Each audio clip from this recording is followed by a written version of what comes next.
Welcome to the NHL Wraparound podcast featuring Neil Smith, President General Manager of the 1994 Stanley Cup champion New York Rangers, and longtime ESPN NHL veteran Vic Morren. Together, they share no-nonsense opinions on news and issues around the National Hockey League. Whether you're a casual or diehard fan, each episode of NHL Wraparound will leave you more informed. Now, here's your hosts, Neil and Vic. Welcome to NHL Wraparound. Vic Morren, along with my good friend Neil Smith. And for the first half of last decade, the Chicago Blackhawks were the envy of the NHL, winning 3 Stanley Cups in a 6-year span. Since then, the club has fallen on hard times, missing the playoffs 5 straight seasons, 7 of 8. And in fact, they have not won a playoff series since winning that last cup in 2015. But Neil, today's guest is the man behind the bench for the Blackhawks, who we believe has a real good opportunity to turn this franchise around. This man has proven in his time in Detroit that he knows how to develop NHL players and help them get to the next level. Obviously, the Detroit management thought that because they kept Jeff Blashill there and didn't blame him for missing the playoffs. They knew they hadn't given him the horses. And Jeff, thanks for coming on to our show. And it's a privilege to have you on here as the coach of the Blackhawks now. You've had quite a blessed go. You've 2 original 6 teams and 2 bitter rivals. Mm-hmm. Mm-hmm. Yeah, thanks, Neil, and thanks, Vic. It's I'm excited to be on it. You know, it's funny. It's when you really look at it, to have the chance to coach 2 original 6 teams like this. You know, I'm just a kid from Sault Ste. Marie, Michigan. It's pretty amazing. I feel super blessed for the opportunities I've had, and so I'm excited about it. Excited to be a part of this great city of Chicago, and obviously. The fan base here is excellent, and it's a great sports city. So excited to be a part of it and kind of getting rolling here with camp. So it's been a fun week so far. Well, but before I get on to our shared alma mater in a little bit of a way, Western Michigan University, where Jeff and I met when he was coaching the Broncos, and we had an anniversary night for the first ever Division I team at Lawson Ice Arena. You grew up in Sault Ste. Marie. You're born in Detroit. You grew up in the Upper Peninsula in Sault Ste. Marie. Your dad was working at Lake Superior State University. Did you want to play for the Lakers? Because I know you didn't. You didn't play for the Lake Superior State Lakers. You went on, but did you want to play there? Yeah, for growing up, I was a huge Laker fan. I was a bigger college hockey fan probably than an NHL fan. Just kind of growing up, you know, in the middle of it, and at that time, you know, I watched Lake State go from a small program to the best program in the country probably, and it was actually unbelievable. I remember University of Maine coming in. I remember all the battles within the CCHA, all those great teams.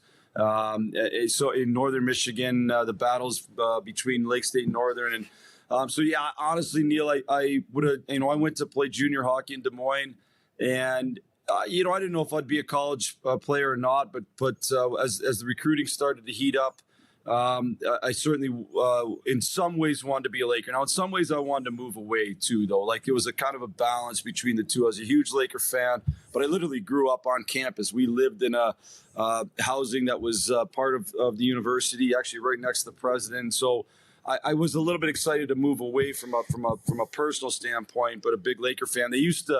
The fans used to chant at me, "You should have been a Laker," and I remember thinking I didn't have a choice, but they didn't want me, and they were right. By the way, they took Johnny Graham, who ended up playing a number of years in the NHL, and I got a quick study in coaching because I wasn't good enough in my years in college. Well, you were a goalie, Jeff, and did you, when you've been in all your different coaching places from the USHL all the way through the American League, winning a Calder Cup, and then of course in the NHL with Detroit, coaching them to their last playoff appearance. Did you take particular interest in the goalies? Because you yourself were a goalie. Was that something like, how do you handle that when you're out on the ice as the head coach, but you've played that position? You know, it's funny. I actually didn't do a very good job today. We had something going in practice, and we had a drill, and we had a shot, and then there was a coach passed it to the point for another shot, and it was happening so fast that the goalie didn't get a chance to react to where the first shot went to, and I didn't really think about it. Actually, I heard about it after. I was like, "Yep, you're right." I think the one thing I've had is the perspective of a goalie, and so like I think as a coach. You do drills, and sometimes I always think you either train people to do it right or you're training them to do it wrong. And if the goalie can't stop the puck and follow that rebound, then they're not doing what they're going to do in a game. And so you got to kind of design your drills accordingly. And I think there's a perspective from there that I think has helped.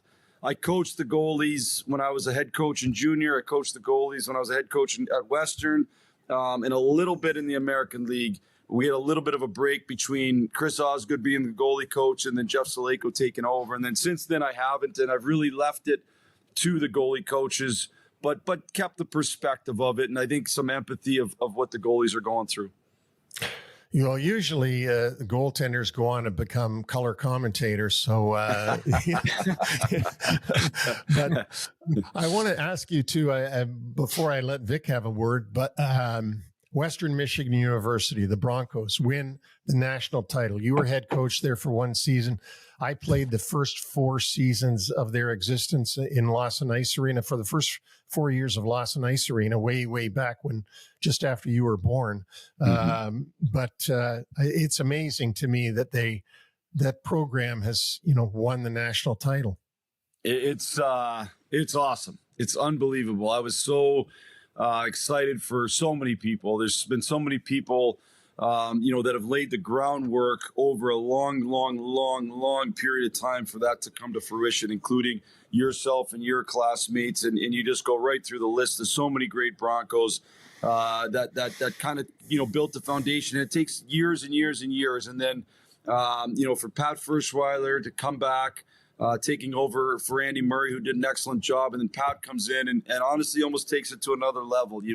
The consistency with which they've won there is awesome. I know how hard that is. And, you can get lucky in one recruiting class, but to do it over and over and over. And now with the whole system that's in place with the portal and the transfer system and all that, it's harder, not easier. And he's maintained success year after year. It's really, really been amazing. But to not just be a good program, but then to show that you're the best was a special night. I'm sure it was special for you, knowing what the work you put in and your classmates put in to help make that a reality.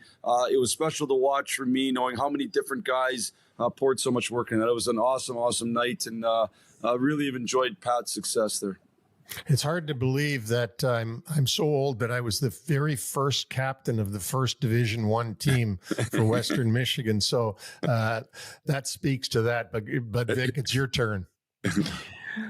Well, Jeff, you're no stranger to winning. You won the Clark Cup as head coach in Indiana in the USHL in 2009. You won the Calder Cup with Grand Rapids in the AHL in 2013. So you come to a franchise and the recent struggles are certainly well documented.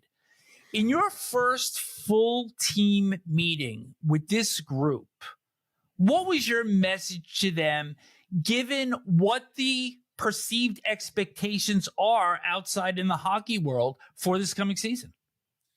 Yeah, I mean, first off, there's arcs of franchises, and franchises are always going to be on a little bit of different arc, and you're gonna ebb and flow. That's the reality of the draft and free agency. Anytime you have those two, and the salary cap, I should say, anytime you have those things, you're going to kind of go through different modes. And the thing for us is certainly over the last few years, this franchise has been in that rebuild mode where you're at some point you hit rock bottom, and then it's harder than everybody thinks to get out of that. And then all of a sudden you start to kind of go the right direction. Yeah. Well, I know we're headed the right direction. I don't know. And I know we're going to get to a spot where we're going to win. I know those two things. I just don't know how long it's going to take us to get there. And I don't know what that means for this season. I wanted to make sure and remind our guys that we play for one of the best sports franchises in all the world, not just in the NHL, not just in the United States. It's one of the truly best sports franchises in the world with some of the greatest fans,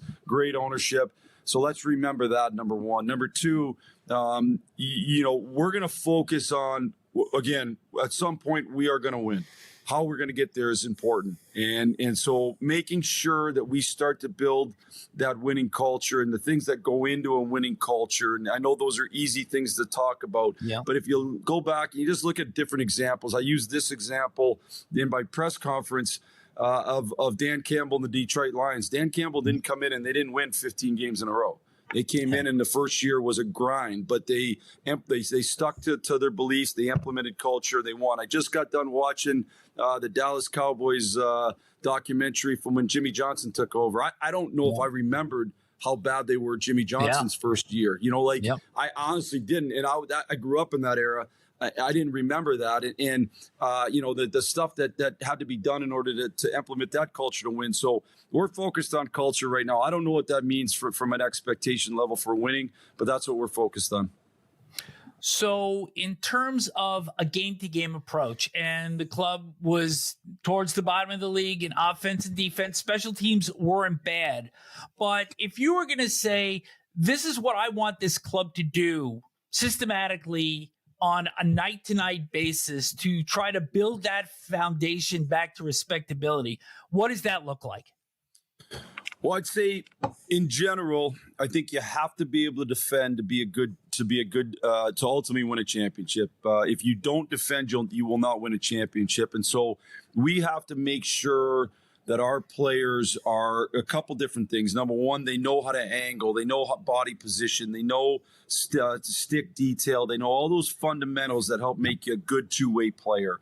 Number two, one of the best ways to defend well is to have the puck. So what are the things that we're going to have to do to win pucks? How are we going to train our guys to make sure that we're winning those 50-50 battles and all those loose pucks?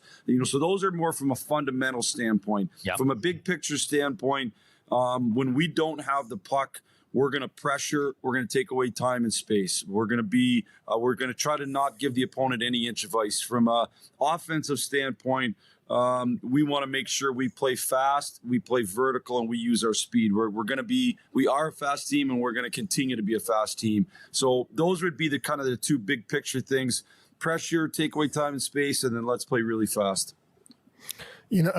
Jeff, one of the players I enjoy watching every night that I get to watch the Red Wings play is Dylan Larkin. I can't imagine anybody that doesn't like watching Dylan Larkin play. He puts everything he's got into every game, every shift. You had him his first 7 seasons of his career. Does this help you helping develop a high-end player like Dylan Larkin? Is that going to help you with like Connor Bedard and others that have that high-end skill level? Yeah, I think one of the reasons I was very, very excited about this job, and as you guys know, there's 32 jobs. They're all great, great jobs. But this one for me, it felt like the absolute best fit for a number of reasons, and one of which was my coaching experience and my skill set. I think are a real good fit for this job. Having the opportunity to go through a rebuild in Detroit and help develop some of the young players like Larks, who's a great, great person and a great player and a great person to coach, is going to help me. But so is, spending time in Tampa with the Kucherovs and the Stamkos and the Hedmans and the way that those elite players, think and Kuch would make me think about things I never would have thought of. And you only can kind of get that perspective from when you coach them. And so is coaching in Grand Rapids and having a whole bunch of young guys and a few veterans, which is honestly real similar to our roster now. Those are all experiences that I think have helped prepare me for this. Every guy's a little bit different. Certainly Connor in his particular case is kind of come up through minor hockey into junior into pro under in a spotlight seen by hardly any others. There's very few that have been in that type of spotlight, and so understanding that, I think just one's important. I think Connor's been 18 and 19 in this league, and it's a hard league to be 18 and 19. Yet his numbers have been very, very good in relative to the numbers of other great stars, how they were their first couple of years. Connor's been great. I think at the end of the day, the key in coaching, and it's whether you're coaching Connor or anybody really, is that you build a relationship with them so that you can earn their trust. And until you have a relationship, I don't think you can earn their trust. And then once you do that, then you can be very direct about you're on the right path to greatness or you're on the wrong path. And you just keep telling them those times they're on the right path and when they're not. Michael Peca is one of your new assistant coaches, having come over from the New York Rangers. And Peca was a very solid two-way hockey player. And one of the knocks against Bedard in his first 2 seasons has been his play away from the puck. And it's been documented through really woeful plus minus. So what are the things that you and Peca and the rest of the coaching staff are working on with Bedard to make him more of a 200-foot player? It's not going to get there all at once, obviously, but what's the first steps to improving that part of his game? The first thing I'd say is if you show me a young kind of superstar, I'm probably going to show you a guy who needs to get better defensively. And the reality is, in almost every single case, and you name the guy, and I would say, yes, they had to come to the league and they had to learn how to be a two-way player. And some of them, honestly, are still learning. I had a chance to coach Jack Eichel on 2 world championship teams. Yep. It's been awesome to watch him grow his two-way game and to the point to where he was a Stanley Cup champion. But he had to grow that game. It didn't come automatically, because when they come up in younger hockey, they have the puck the whole night, So I think Connor's just like every other young superstar coming in the league. They have to grow that two-way game. So how are we going to help him? One, I think just having Michael Peca in his perspective, in his experiences are extremely important. We were doing an angling drill the other day, and he said, the best angling drill I ever did. And he started talking about a series, and I think I don't even know what year it was, 2002, and it was up in it. And so those are life experiences that he has that I didn't, and so we can learn from those. Connor can learn from those. Frank Nazar can learn from those. Chicago Blackhawks have had 3 Selke winners in the history of the franchise. Michael Peca won it twice. That's how good a defensive player he was, or two-way player he was. So. He could definitely, he's going to bring a lot to the table that way.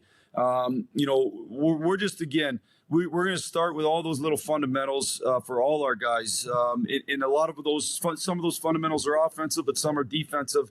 And again, angling, body position, stick detail, and then work through D-zone coverage, how you defend better. Some of it, Connor and I talked about going back to the end of last season when I first got the job, and just watching the teams in the finals of the Stanley Cup and how hard they track back, and making sure getting in our guys' heads how hard we have to do that. So, I think he's in a good spot. He wants to continue to grow. He's an excellent athlete. He'll continue to get better. You had mentioned some of the experience along with the youth when you were coaching in the minor leagues, and I think a lot of people don't realize that you actually have some other pieces in place. You've got leadership with Nick Foligno and Connor Murphy. You have Tyler Bertuzzi, Teuvo Teravainen, Ilya Mikheyev, and you've got some size on your back line also. Not a lot of well-known players, but I saw a guy like Louis Crevier make some good strides last year. So, again, you've got some pieces here. Yeah, no, I think we have pieces. We're young. And that's, we have a lot of talent at the forward, defense, and goaltending position. Most of it unproven, most of it young. But again, there's talent there. We also have, as you said, some real good veterans, guys that are been through the league and I think are going to do a good job of being what I would call Papa Bears, helping the young guys come along. Nick Foligno's an excellent leader. Some of those guys are going to lead by example. Some are going to lead by example and talking a little bit. Our D-core is extremely young outside of Connor Murphy. The rest of them are very, very young, but they're talented. And honestly, I think they're talented in a way that is successful in the NHL. They're big, they can skate, and they're efficient. They're not like flashy offensive guys, but they know how to move a puck. They know how to produce some offense in the blue line, and they're big, and that's by design. The management staff is drafted that way. I think that's how you win in the NHL. Now it's just a matter of maturing our team game and each guy maturing in their own game. Jeff, going back to what you said about great offensive players coming into the league, let me just give you a couple of names that backs up your point. Joe Sakic, Steve Yzerman. I can go on to the people, Doug Gilmour, and teams are ready to give up on these guys early in their career. I mean, I know for a fact that hard to believe, but you could have a conversation with Quebec about Sakic. Hard to believe, but that's because they didn't know that he could develop into the player that he did develop into. And the same with Stevie Y and the same obviously with Doug Gilmour. Yeah. And that's just, and honestly, it's not the young superstars' fault. They whatever level they were at, they were so much better than the players they were playing against. They would go, they might give up a chance, but they're going to create 8 chances for the one chance they give up. Well, any coach would take that, right? Well, here, all of a sudden everybody's equal. Now, if you start giving up 4 chances, you might never get to 4 chances for, and so you can't even get to the even level, much less the to get on the high side of that. They all need to come in and learn how to defend. Almost all of them. Every once in a while, you get a guy. Listen, Patrice Bergeron defended good right away. Every once in a while, you get one of those guys that just he probably wasn't as heralded as some of the other guys and whatnot. But most of the young superstars, they have to learn how to grow their two-way game, and I think that starts with the understanding that they get it, that they want to do it. And I know in Connor's case, he wants to be the best player and he wants to win. He wants those two things. And so the same goes for Frank Nazar. Same goes for a lot of our young players. So, I've got a group here that's ready to be coached, that's ready to kind of listen and learn and ready to go out and try to do the right stuff. So you've been a couple of weeks at training camp now. Has there been anybody that you thought like, man, I didn't even know about this guy.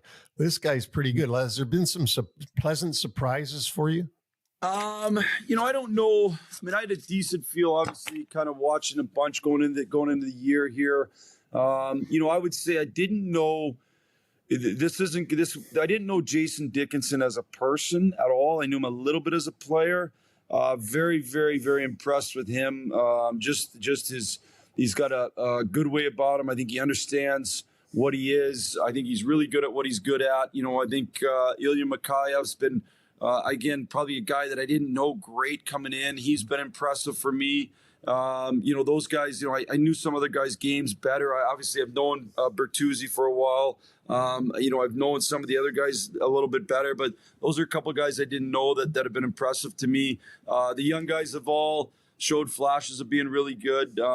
Alex Vlasic's been really, really good. He's a guy now. I think this will be his 3rd full season. And he's like the 2nd veteran on our D-core. But he's been really, really good in camp. He's big. He can skate. He can pass the puck. He can really defend. He's a guy that I think is going to have a really good year. He's been really good for us. And being a goaltender, I got to ask you about Spencer Knight. Mm-hmm. Yeah. I actually knew Spencer as he was kind of coming up. I live real close to USA Arena, so he played for the U.S. national team program. I would be over there watching practices, watching games. I always felt Spencer had a chance to be really high end.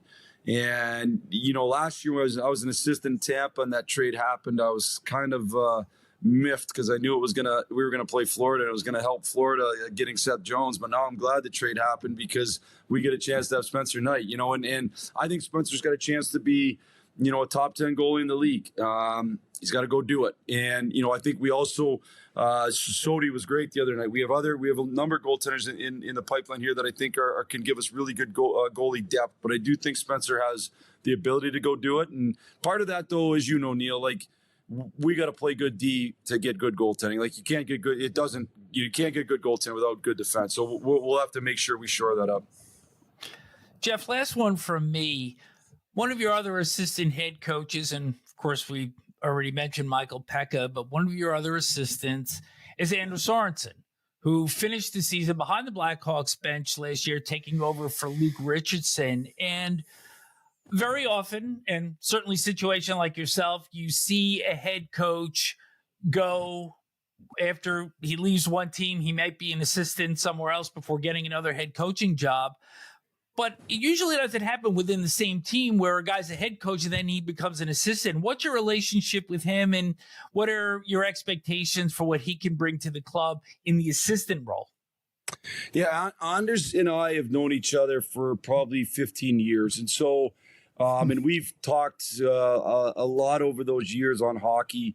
We've never actually been on the same staff, but we've been in like little, I'd say, close-knit hockey group settings where there's 6 coaches and we're bouncing around ideas. I used to recruit when I was a college hockey coach, and Anders was a coach here in Chicago, and I'd recruit players off him. So I've known him a long time. Yep. And I always had a ton of, first of all, he's a great, great human being. And I always felt he was really, really smart, really good teacher. I've watched his practices. Real calm demeanor. And so when I got the job, I wanted to keep Anders because I think he's really good. And I also think it helps to have, one guy that's kind of been through this and has the trust of a lot of our younger players and has some relationship already built with them. So I was pumped to keep Anders, to be honest. I think he's going to help our guys a lot. He's going to run the D. He's kind of going to work hand in hand with the D. He's got relationships with a lot of those young D already. I think I'm really lucky. I think our staff is, you round that out with Mike Vellucci, who's coached years and years in the Ontario League, won championships, American League, won championships. He's won everywhere he's gone. And then he's worked for Mike Sullivan for the last 7 years, I think. So, and Sully's obviously one of the better coaches in the league. So, I just think between that group, it's a pretty honestly special group that is gonna put us in position to have success. Well, Jeff, we're all going to be pulling for you. I have on my hat to make sure that I love the hat. Yeah. You get to coach. Here's my final shot. You get to coach the best uniforms in the league. Maybe in all of sports, the best uniforms in all of sports. That's what always made me a Blackhawk fan when I was a little guy, watching Stan Mikita and Bobby Hull and Tony Esposito and Pierre Palat and Kenny Warham. I could go on and on and on. I know all those names, but we really appreciate you doing this, taking time from training camp to come on and talk to us. And we'll be pulling for you this season, and hopefully you'll get some overachieving done there. Yeah, I appreciate it. I mean, like I said, I'm excited about it. We're gonna take steps forward this year, and I'm real excited. We'll have our ups and downs. We're gonna take steps forward. I can't wait to get going.